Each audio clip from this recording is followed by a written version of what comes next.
Mr. Johnson, the detective's voice sliced through the dense silence of the room. How did it come to this? A decorated officer, now on the wrong side of the law. I looked at him, my hands cuffed to the cold metal table in front of me. The overhead light cast long shadows, flickering every now and then as if mocking me, reminding me that I wasn't in control anymore.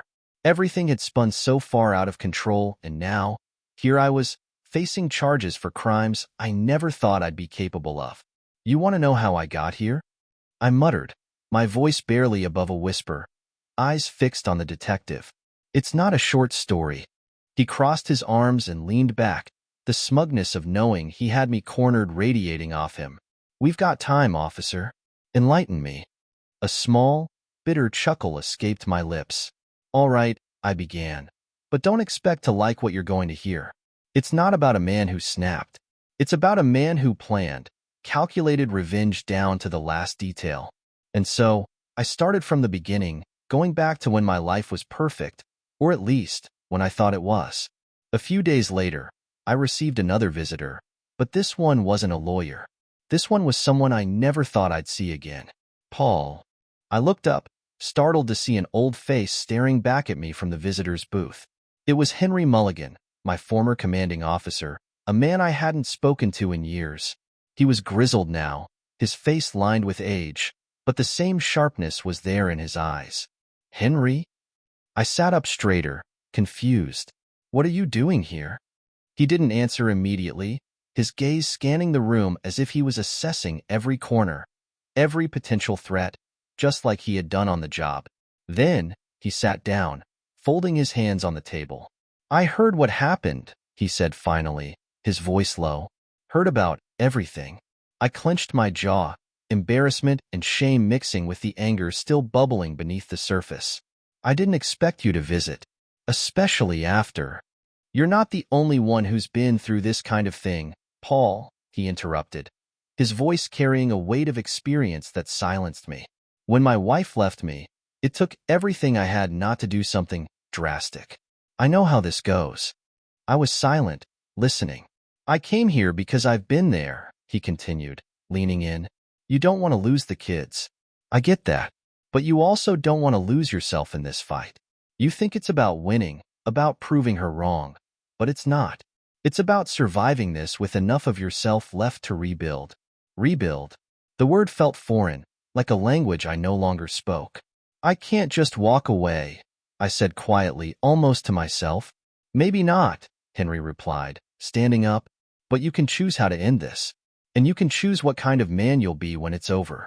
As he turned to leave, he glanced back at me. Don't let her destroy you, Paul. You're stronger than that. And with that, he was gone, leaving me alone with my thoughts. The next day, Byrne returned with news.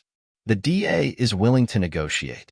They're offering a reduced sentence, probation, no jail time, but you'll have to plead guilty to the stalking and invasion of privacy charges. And the kids? I asked, my voice hollow.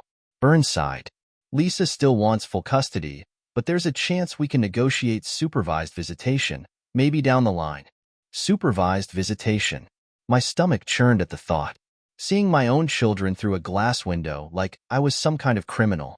But at least it was something. At least I wouldn't lose them completely.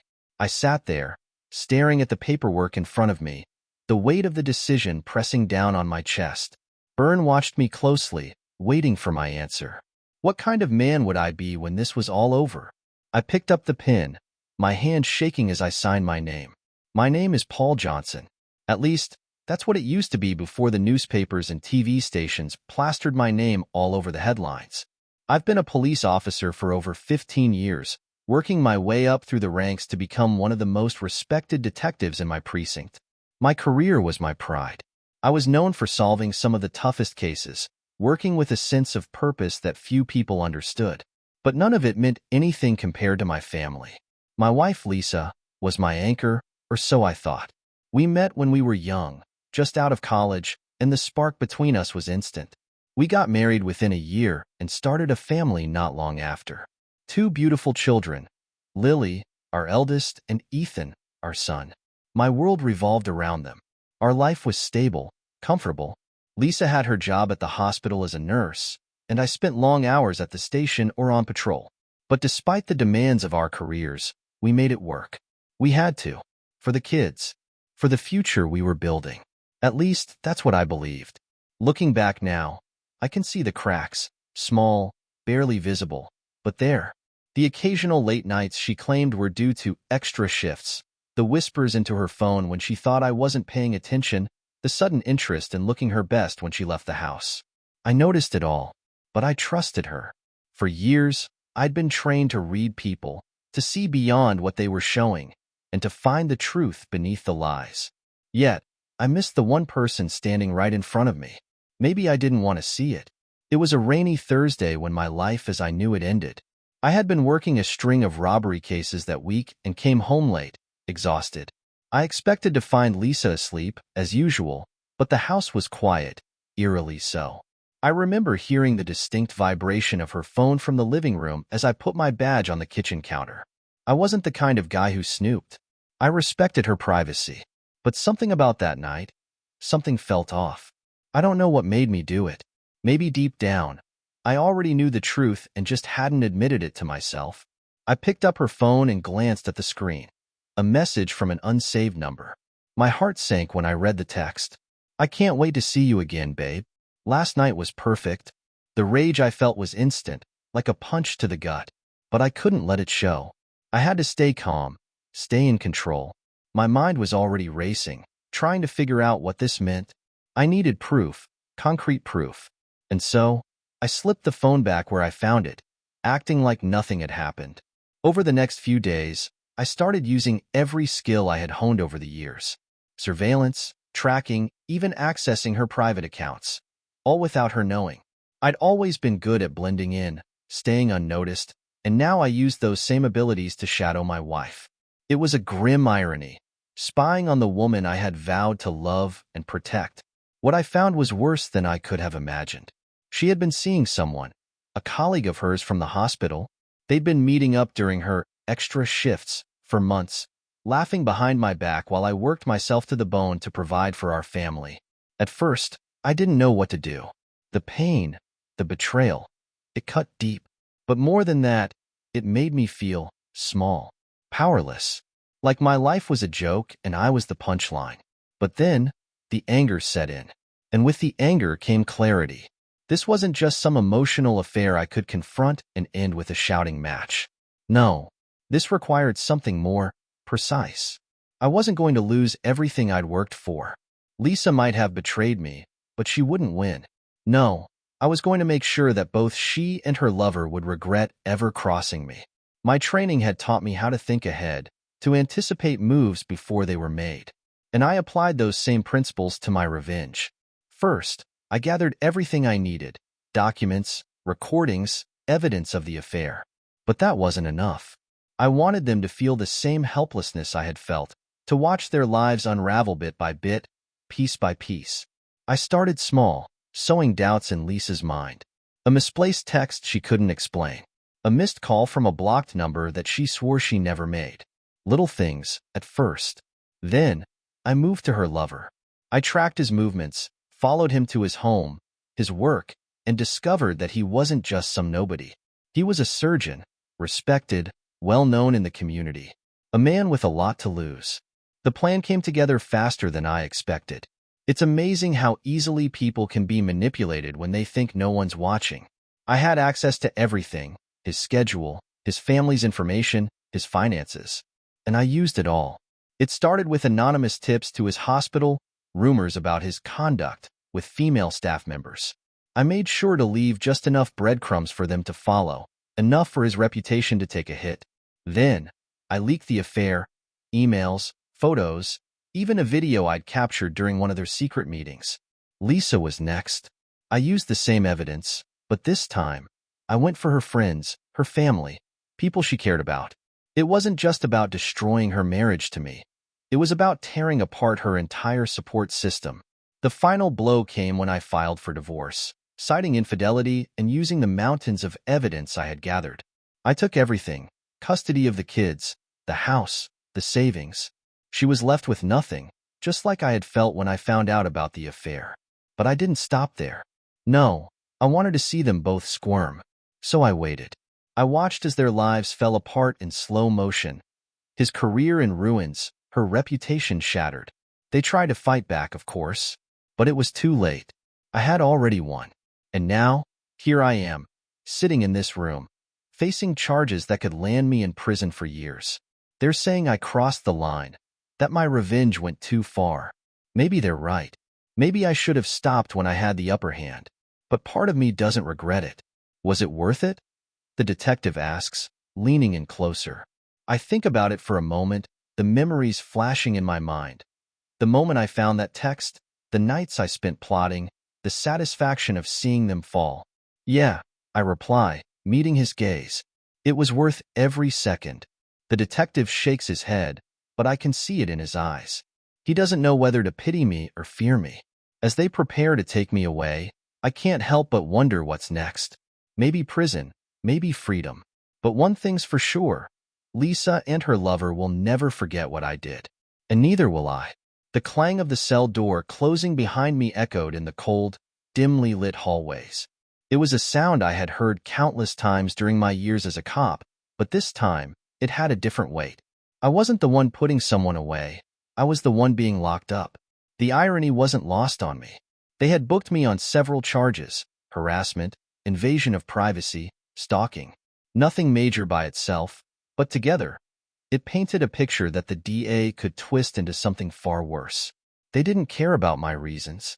All they saw was a man with too much power who let his emotions drive him to do something unforgivable. Inside my cell, I sat on the thin mattress, staring at the gray walls. I had been in worse places, though. Hell, some of the precincts I worked in had holding cells more depressing than this. Still, it felt different when it was me in here, stripped of my badge, my gun, and most of my dignity. I thought of the kids, of Lily and Ethan, their faces when I left the house that last time. I had told them I was going on a trip for work, but they're smart kids. They knew something was wrong. I imagined Lisa sitting them down, explaining everything, or at least, her version of everything. Would they hate me for what I did? Would they understand? I ran a hand over my face, the exhaustion of the past months catching up to me. In a way, this was the first time I had stopped moving, the first time I had no plan, no next step. It felt unsettling. The door to my cell creaked open, and a guard stepped in. "Johnson, you've got a visitor." I raised an eyebrow. Visitor? Who the hell? Don't know. Some lawyer. A lawyer? I hadn't called one yet. I figured I'd use the public defender until I could sort things out, but this was unexpected. They led me to the visitor's room, where a man in a sharp suit sat at one of the tables, waiting. He stood as I entered, extending his hand. Paul Johnson, I presume? I eyed him warily, not taking his hand. "Who are you?" The man smiled, pulling his hand back. "I'm Matthew Byrne. Your wife hired me." I blinked, taken aback. "Lisa? Why the hell would she?" Byrne held up a hand to stop me. "Before you jump to conclusions, hear me out. She doesn't want to see you rot in here, Paul. She knows what she did. She's willing to drop the charges, but there are conditions." My jaw tightened. Conditions? What kind of conditions? Byrne's smile faded, his tone becoming more serious. "She wants full custody of the kids. No shared custody, no visitation rights. You walk away from them, Paul, and she'll make sure these charges disappear." The air was knocked out of me, as if someone had punched me square in the gut. Full custody? No visitation? Was she out of her mind? "That's not happening," I growled. "She can't take them from me." "She can and she will," Byrne replied calmly. "Right now, you're in no position to fight her. Your reputation is in tatters. The police force isn't going to back you up, and with the evidence she has, she can make sure this trial ruins you. Even if you manage to avoid jail time, your career is over. You'll never see your kids again, Paul. Not unless you play by her rules." My fists clenched under the table, the rage simmering just beneath the surface. She set this up, didn't she? This is all part of her game. Byrne gave me a hard look. "She didn't make you do what you did. You walked this path on your own." I wanted to argue, to defend myself, but he was right. No matter what Lisa had done, no matter how badly she had betrayed me, I had made the decision to take it this far. Now, I was paying the price. I leaned back in my chair, staring at the ceiling as the weight of his words sank in. The kids. Losing them would break me more than any prison sentence. But if I agreed to this, if I walked away, what kind of father did that make me? Byrne watched me in silence, waiting for my answer. After what felt like an eternity, I spoke. I need time to think. You don't have much time, he said, standing up. The DA is moving fast. Lisa's offer won't stay on the table forever. He turned to leave, but paused at the door. You loved her once, Paul. Maybe you can find a way to make peace with this, before it destroys what little is left. I didn't say anything as he walked out, the door slamming shut behind him. That night, sleep didn't come. I lay on the thin mattress, staring at the ceiling, thinking about Lily and Ethan. How could I walk away from them? They were my reason for everything, for working so many late nights, for pushing myself in my career. Hell, they were the reason I had tried so hard to keep things normal after I discovered the affair. I hadn't wanted them to know that their mother was a liar and a cheat. But now, Lisa was forcing my hand. She knew I wouldn't survive without them, and she was using it as leverage. Maybe I had underestimated her, underestimated just how ruthless she could be when backed into a corner. The next day, I asked to see my public defender. We sat in a small room, him flipping through the stack of charges like it was just another Tuesday. He was young, barely out of law school, and didn't have the air of confidence I needed. But beggars can't be choosers. Look, he said, adjusting his glasses. You're in deep, man. These aren't just harassment charges. She's also claiming emotional abuse, threats, stuff that could stick. You're facing a potential prison sentence, maybe 5 to 7 years, depending on how hard they push. And the kids? I asked, my voice hoarse. The public defender hesitated. With these charges hanging over you, the odds of you retaining custody are slim. Even if we get a reduced sentence, she could still win full custody in family court. I leaned forward, rubbing my temples. So, what are my options? Your best bet is a plea deal. We can negotiate with the DA, try to get the charges reduced to something that won't carry a prison sentence. But that means pleading guilty to some of it. Maybe the invasion of privacy or stalking charges. That's assuming the DA's office is willing to play ball. And if they're not? The young lawyer looked down at his papers. Then you're looking at a trial. And I won't sugarcoat it, Paul. With the evidence they've got, her phone records, the surveillance footage you set up, things don't look good.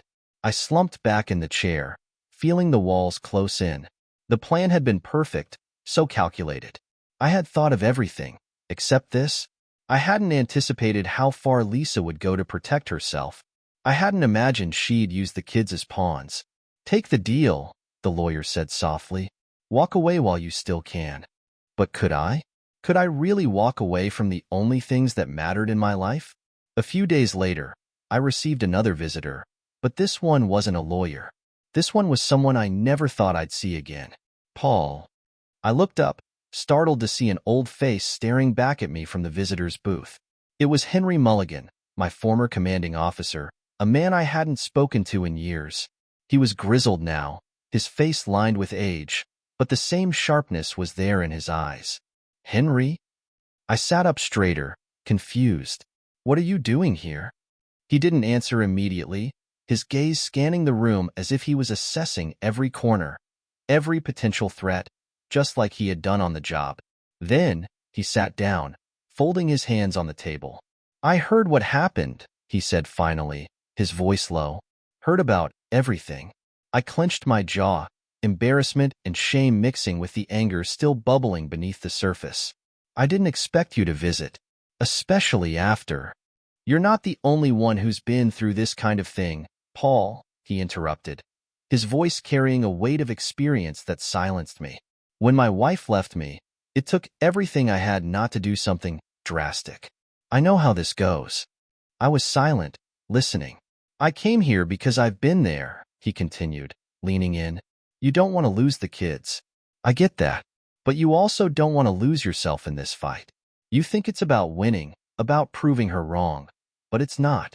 It's about surviving this with enough of yourself left to rebuild. Rebuild. The word felt foreign, like a language I no longer spoke. I can't just walk away, I said quietly, almost to myself. Maybe not, Henry replied, standing up, but you can choose how to end this. And you can choose what kind of man you'll be when it's over. As he turned to leave, he glanced back at me. Don't let her destroy you, Paul. You're stronger than that. And with that, he was gone, leaving me alone with my thoughts. The next day, Byrne returned with news. The DA is willing to negotiate. They're offering a reduced sentence, probation, no jail time, but you'll have to plead guilty to the stalking and invasion of privacy charges. And the kids?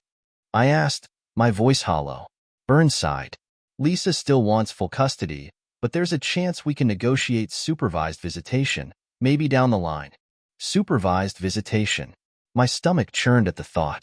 Seeing my own children through a glass window like I was some kind of criminal. But at least it was something. At least I wouldn't lose them completely.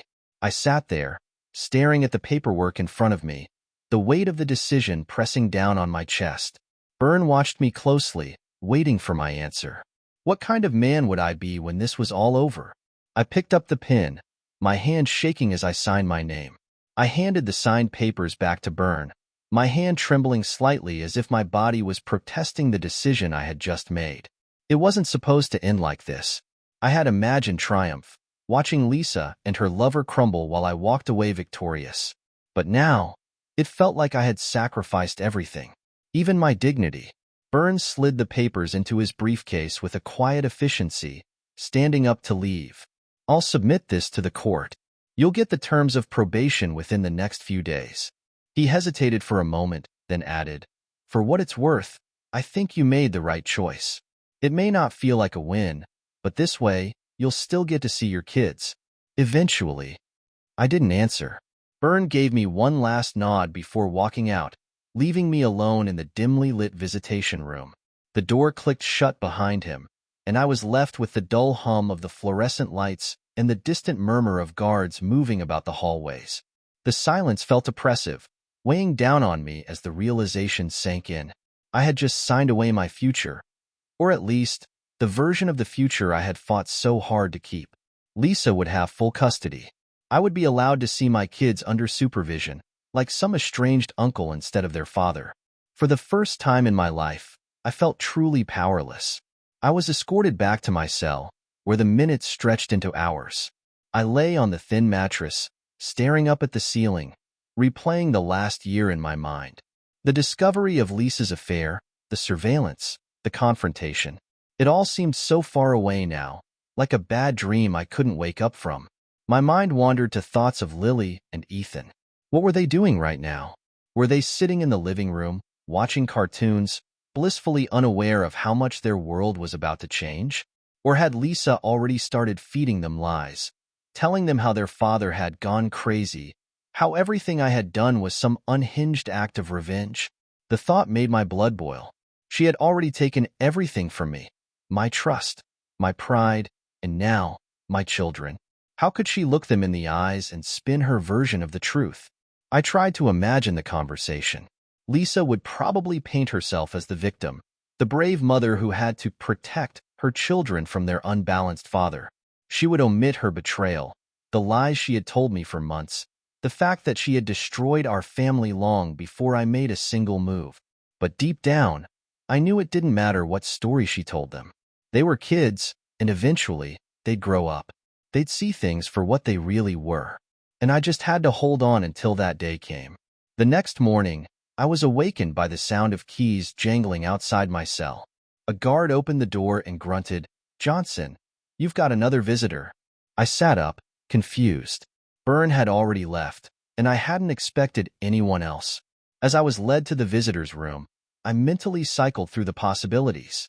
Lisa? No, she wouldn't come here. Henry? Unlikely. He had said his piece. When I entered the room, I froze. Lisa was sitting there, her hands clasped on the table in front of her, her face unreadable. She looked different from the last time I had seen her, thinner, more tired. There was a heaviness to her expression, a kind of sadness that hadn't been there before. I wasn't sure how to feel. The sight of her still stirred a mixture of anger, betrayal, and something I couldn't quite name. The guard gestured for me to sit, and I slowly lowered myself into the chair across from her. Neither of us spoke at first. The silence stretched between us like a thick wall. Finally, she spoke, her voice barely above a whisper. "I didn't think you'd agree to the deal." I stared at her, my jaw tight. "You left me no choice." Her eyes flickered with something. Guilt. Maybe. Regret? I wasn't sure. "I didn't want it to come to this," she said softly. "But you, Paul, you went too far." "I went too far?" I scoffed, my voice rising in spite of myself. "You're the one who lied to me, Lisa. You're the one who cheated. You destroyed our family, and now you want to play the victim?" She flinched at my words but didn't back down. "I know what I did was wrong. I won't deny that. But the things you did afterward, the spying, the revenge, it was like I didn't even recognize you anymore." I leaned forward, my fists clenched on the table. "You pushed me to that. What did you expect, Lisa? That I'd just sit back and let you ruin everything? I loved you. I trusted you. And you threw it all away for some cheap fling?" Tears welled in her eyes, but she blinked them away, her voice trembling. "I never wanted it to get this far. I never wanted to hurt you or the kids. But I didn't know what else to do. You changed, Paul. You became distant, cold. I thought we could fix it, but you were always too focused on your job, too focused on everything else but us." The hypocrisy of her words stung. "So that's your excuse? I was too busy, so you decided to sleep with someone else?" "It wasn't like that," she whispered, looking down at her hands. "I was lonely. I needed someone, and you weren't there."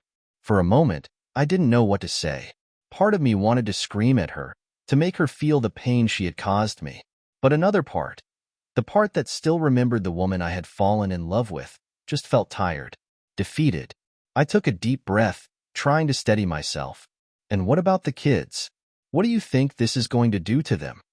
Lisa wiped at her eyes, her voice breaking. "I don't know. I've been trying to hold it together for them. But they're going to be okay, Paul. I'll make sure of it." I shook my head, anger and sorrow warring within me. "You can't make that promise. You've already torn their world apart." She didn't respond, just sat there in silence, her shoulders slumped as if the weight of everything was finally crushing her. I wanted to hate her. I wanted to hold on to the anger, to fuel myself with it. But seeing her like this, broken and unsure, I realized something. She wasn't the only one who had changed. I had changed too. Maybe Henry was right. Maybe I needed to stop fighting, to let go before this destroyed me completely. The guard stepped in, signaling that our time was up. Lisa stood, hesitating for a moment as if she wanted to say something more. But instead, she just looked at me with a kind of resigned sadness before turning to leave. As I watched her walk away, something inside me shifted. The rage, the thirst for revenge, it was still there, but it was quieter now, duller. I had lost. But maybe, in some way, I could still find a way to rebuild. For myself. For the kids. Back in my cell, I sat on the edge of the bed, staring at the floor. I had no idea what came next. Probation, a shattered reputation, and the long road of trying to be a part of my children's lives again. It wouldn't be easy. Nothing about this was easy. But as I sat there, alone in the silence, I realized that I had one thing left. One small, fragile thing that I hadn't lost yet. Hope. The days following Lisa's visit blurred together in a haze of paperwork, legal discussions, and court appearances. Burns stayed true to his word. The deal was set, and I avoided prison time, but at a cost I would carry for the rest of my life. My probation terms were strict, and the charges on my record would haunt me for years. But I had made my choice, and now I had to live with it. I remember the moment the judge finalized the arrangement, her gavel striking down with a dull thud that felt like the closing of a chapter. Lisa was granted full custody, just as we'd agreed. My visitation rights would be supervised, limited to a few hours a week at best, and even then, under strict guidelines. I could see the relief on her face as she stood across from me in the courtroom. She was free from me, and in some way, I suppose I was free from her, too. But the weight of losing my kids, even temporarily, was suffocating. I hadn't seen them since my arrest. Lily and Ethan had been kept out of the court proceedings, shielded from the ugliness of it all. Part of me was grateful for that. They deserved to be spared from the worst of it. But another part of me burned with frustration. What had Lisa told them? Did they know how hard I'd fought? How much I had wanted to protect them from the fallout of their mother's lies? The first visitation was scheduled for a Saturday afternoon. I remember getting dressed that morning, my hands trembling as I buttoned my shirt. It felt surreal, knowing that I was about to see my children for the first time in months, but not in the way a father should. It wouldn't be like it was before. Everything had changed. The room they brought me to was small and sterile, more like an office than anything else. A cheap plastic table and chairs sat in the center, and the fluorescent lights buzzed faintly overhead. I tried to calm my nerves, reminding myself that this was better than nothing. That seeing my kids, even under these conditions, was a blessing compared to the alternative. I was told they'd arrive soon, accompanied by a social worker who would supervise our time together. I hated the idea of being watched, like I was some kind of danger to my own flesh and blood. But I had to swallow that pride. I had to focus on the kids. The door creaked open, and there they were, Lily and Ethan. My heart clenched as I saw them walk in, their faces a mixture of confusion and hesitation. Ethan clung to the social worker's hand, his big blue eyes scanning the room nervously. Lily, older and more aware, was holding herself with a kind of forced maturity that broke my heart. "Daddy?" Ethan's voice was small, almost tentative. I stood up slowly, trying to hold back the wave of emotion that surged through me. "Hey, buddy," I said, my voice catching in my throat. He let go of the social worker and ran to me, wrapping his little arms around my waist. I knelt down, pulling him into a hug, and for a moment, everything else faded away. It was just us, me and my son. And for that brief second, the world felt right again. Lily approached more cautiously, her eyes flicking between me and the social worker, as if she was trying to figure out the rules of this new reality we were living in. "Hi, Dad," she said softly, her voice tinged with uncertainty. I looked up at her, my heart breaking at the distance I could feel between us. "Hey, sweetheart." I wanted to reach out and hug her, but I held back, sensing that she needed space.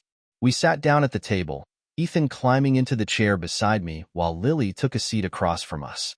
The social worker remained near the door, watching but not intruding. The awkwardness was palpable, and I struggled to find the right words to say. "So," I began, trying to keep my tone light, "what's been going on with you two? I've missed you so much."